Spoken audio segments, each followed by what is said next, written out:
Telugu one ప్రేక్షకులకి నమస్కారం.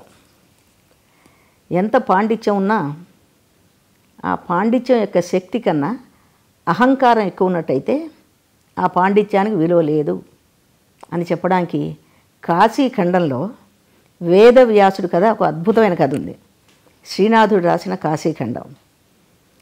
మనకి తెలుసు వేదవ్యాసుడు అనగానే అసలు వ్యాస పూర్ణిమ కాబట్టి వేదవ్యాసుని యొక్క పుట్టినరోజే అది.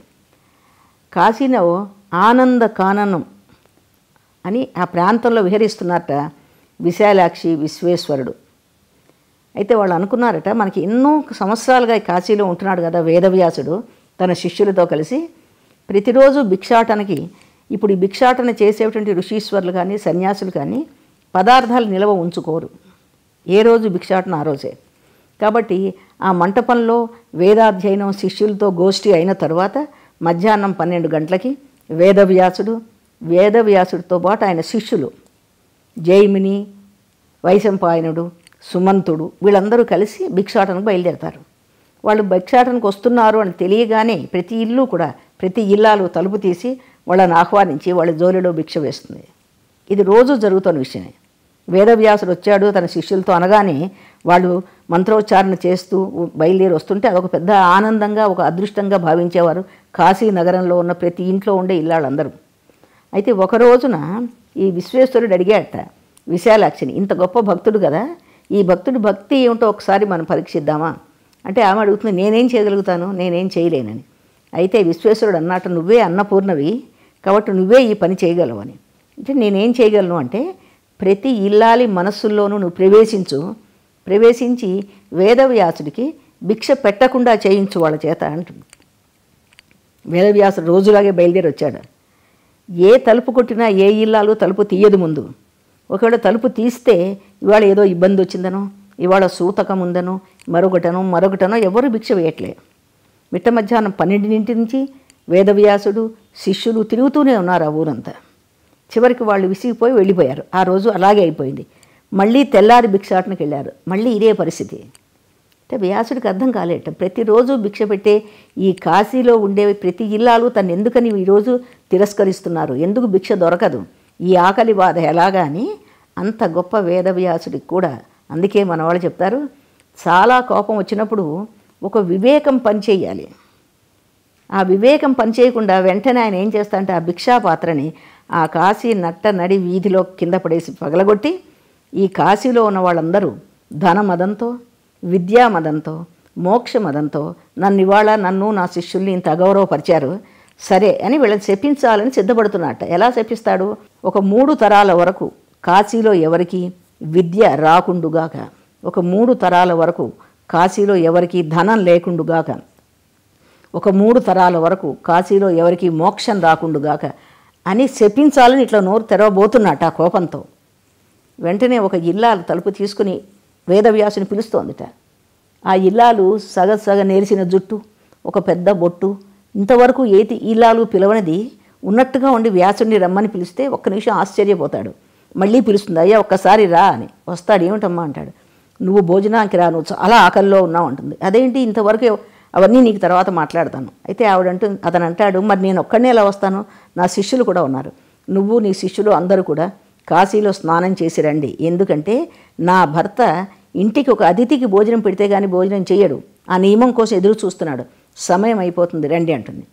చాలా ఉత్సాహంగా లోపల చాలా అనుమానం కూడా వచ్చింది. ఎవరు ఇల్లాలు అసలు, ఈవిడ ఏ గంధర్వ స్త్రీయో ఇక్కడికి వచ్చిందా, లేకపోతే ఏ దేవతా స్త్రీయో వచ్చిందా, ఒకవేళ ఈవిడే విశాలాక్ష, ఇట్లా రకరకాల ఆలోచనలతో స్నానం చేసి వేదవ్యాసుడు శిష్యులు అందరూ వచ్చారు. వచ్చేసరికి అప్పటికే ఒక బంగారు రంగు అరిటాకులు, అద్భుతమైన పిండి వంటలు గుమగుమ వస్తున్నాయట. ఇంతలో క్షణాల్లో ఈ ఇల్లాలు ఎలా చేయగలిగింది అని అనుమానం వచ్చింది. అనుమానం వచ్చి అమ్మ నువ్వు విశాలాక్షివేనా, ఈయన విశ్వేశ్వరుడేనా అని అడుగుతాడు. నువ్వు ముందర విందు భోజనం చేయమంటుంది. మనం గుర్తుపెట్టుకోవాలంటే ఒక సామాజిక సత్యం ఇక్కడ, ఒక కుటుంబ సత్యం. ఎవరికైనా భోజనం పెడుతున్నప్పుడు ఇంట్లో పిల్లలకు కూడా మనం వాళ్ళల్లో ఉన్న తప్పులు కానీ వాళ్ళల్లో ఉన్న కానీ ఏమీ ఎంచకూడదు. వాళ్ళ కడుపు నిండా భోజనం చేసిన తర్వాత వాళ్ళలో ఏమైనా ఉంటే మనం మాట్లాడచ్చు. విశాలాక్షి అంటుంది ముందు విందు భోజనం చేయమంటుంది. శిష్యులు వేదవ్యాసుడు అందరూ కడుపు నిండా భోజనం చేస్తారు. ఆ తర్వాత విశాలాక్షి అడుగుతుంది, నాయన ప్రతిరోజు ఇన్నేళ్లలో నువ్వు నీ శిష్యులు కాశీ నగర వీధుల్లో తిరుగుతూనే ఉన్నారు, మీకు భిక్ష దొరుకుతూనే ఉంది. నిజంగా ఋషీశ్వర్లు అరణ్యాల్లో ఉండేవాళ్ళు కందమూలాలు ఫలాలు తిని జీవిస్తున్నారు కదా. నీకు ఒకరోజు దొరకనందుకు కాశీని శపించేంతవరకు వెళ్ళిపోయావా? నువ్వు ఏం చదువుకున్నావయ్యా? నువ్వు మహాపండితుడివి, పంచమ వేదమైన భారతాన్ని రాసావు, అట్లాగే అష్టాదశ పురాణాల కర్తవి నువ్వు. ఇంత గొప్ప వేదవ్యాసుడికి ఇంత ఎక్కువ కోపం ఉండొచ్చా? కాశీ అంటే అన్నపూర్ణాదేవి, నువ్వు అన్నపూర్ణాదేవినే శపిస్తున్నావా, విశాలాక్షిని దెపిస్తున్నావా అని అడుగుతుంది. ఒక్క నిమిషం విస్తుపోతాడు. అయ్యో ఇదేంటని. అప్పటికే ఈ భోజన పంక్తి వీళ్లతో పాటు కూర్చున్నాడు విశ్వేశ్వరుడు. ఓ జటా జూటాలతో మెడలో రుద్రాక్షమాలతో కూర్చున్న విశ్వేశ్వరుడు ఆమెకేసి చూస్తున్నాడు. ఇంకా ఏం చెప్తావో చెప్పు చెప్పు అని. అయితే వ్యాసుడమ్మ, నేను చాలా పొరపాటు చేశాను, నిజమే, నాకు ఇన్ని ఏళ్లుగా నన్ను నా శిష్యులకి భిక్ష పెట్టి ఆదరిస్తోన్న కాశీ విశాలాక్షి పైన కోపం తెచ్చుకోవడం చాలా తప్పు నేను చేసింది, నన్ను క్షమించమని ఆవిడ పాదాల మీద పడతాడు. అయితే ఎదురుగుండా ఉన్న విశ్వేశ్వరుడు మాత్రం అమ్మవారికి చూస్తున్నాడు. అంత క్షణాల్లో క్షమిస్తామా? క్షమించడానికి వీల్లేదు అంటాడు. అసలు నువ్వు కాశీలో ఉండడానికే వీల్లేదు. ఎందుకంటే 3 తరాల వరకు కాశీలో జనులకి మోక్షం రావద్దని, వాళ్ళకి విద్య వద్దని, ధనం వద్దని, ఇంత ఘోరమైన శాపాన్ని నువ్వు పెట్టడానికి సిద్ధపడ్డావు కదా, కాబట్టి అసలు కాశీలో ఉండద్దంటాడు. అప్పుడు వ్యాసుడు చాలా దుఃఖపడతాడు. ఇన్ని ఏళ్ళు తను ఉన్న కాశీలో అది వదిలిపెట్టి ఎక్కడికి వెళ్ళిపోగలను అని చాలా ఏడుస్తే మళ్ళీ కొంచెం జాలిపడి వెంటనే శివుడు అంటాడు, సరే నీకు ఈ కాశీని వదిలి వెళ్ళలేవు కాబట్టి 5 క్రోసుల దూరంలో నువ్వు ఉండు. అక్కడి నుంచి ఎప్పుడు కాశీకి రావాలంటే రోజు రావడానికి వీలేదు. నువ్వు ఎప్పుడైనా పుణ్యతిథుల్లో, మాస శివరాత్రిలో, శివరాత్రి నాడో, ఏదో పర్వదినాన్నో నీ శిష్యులతో రా, అది అయిపోగానే తిరిగి వెళ్ళిపో అంటాడు. పాపం వ్యాసుడు చాలా ఖిన్నుడైనప్పటికీ ఇంతవరకైనా అనుగ్రహించాడు కదా అనుకుంటాడు. దానిని వ్యాస కాశీ అంటారు. కాశీ చూడడానికి వెళ్ళిన వాళ్ళందరూ 5 క్రోసుల దూరంలో ఉన్న వ్యాస కాశీని చూసి రావడం అనే సంప్రదాయం నేటికి కూడా ఉంది. అయితే మనకి ఈ వృత్తాంతం చూసినప్పుడు మనకేమనిపిస్తుందంటే ప్రతినిత్యము అతనికి భిక్ష దొరుకుతోంది. ప్రతినిత్యము తన శిష్యులు ఎంతో ఆనందంగా కాశీలో ఉన్నారు. సాయంత్రం అయ్యేసరికి విశాలాక్షిని విశ్వేశ్వరుని దర్శించుకుంటున్నాడు, డుండి విఘ్నేశ్వరుని చూస్తున్నాడు, గంగానదిలో స్నానం చేస్తున్నాడు. ఇంత పవిత్రమైన స్థలంలో ఉంటూ కూడా ఒక్కనాడు ఆకలి తీర్చుకోలేక కోపంతో శపించడం ఏమిటి? దీనికి కారణం ఏమిటి అంటే అతని కోపం. అతను నిజానికి చాలా గొప్పవాడు, అష్టాదశ పురాణాలు రాసిన మహాపండితుడు, పంచమ వేదాన్ని ప్రజలకు అందించినటువంటి మహాపండితుడు. ఇంత కోపం వస్తేలాగా అంటే దీన్ని బట్టి ఏం తెలుస్తుందంటే మన కోపం రాగానే వెంటనే అనేస్తాం, తర్వాత పశ్చాత్తాపడతాం.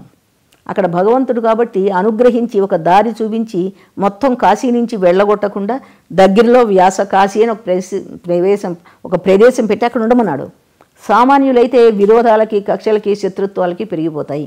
కాబట్టి మనం ఈ పౌరాణిక కథలు మనకి ఏం చెప్తా అంటే కథా అంశం ఒకటైతే అందులో నీతి అంశం సామాజిక స్పృహతో గ్రహించాలి. నేటి యువత ఎన్నోసార్లు చూస్తుంటాం, చాలా ఆవేశం, చాలా కోపం, దాన్ని మాత్రం సరిదిద్దుకోండి అనే ఒక హెచ్చరిక లాంటి ఒక అద్భుతమైన కథ ఇది. మరో కథలో మరోసారి కలుద్దాం. ఈ అద్భుతమైన వృద్ధ హంస కథ ద్వారా తొందరపడి కొత్త వాళ్ళని నమ్మడం, నమ్మి మోసపోవడం ఇవన్నీ మానేసి ముందే వివేకంతో మేల్కొనండి అని ఒక హితాన్ని బోధించిన అద్భుతమైన కథ. మానవ విలువలు గుర్తించండి, సాటి మనిషికి తోడ్పడండి అని చెప్పే సందేశాన్ని చెప్పిన గొప్ప కథ రంతిదేవుడు భాగవతంలో మనం చూసాం.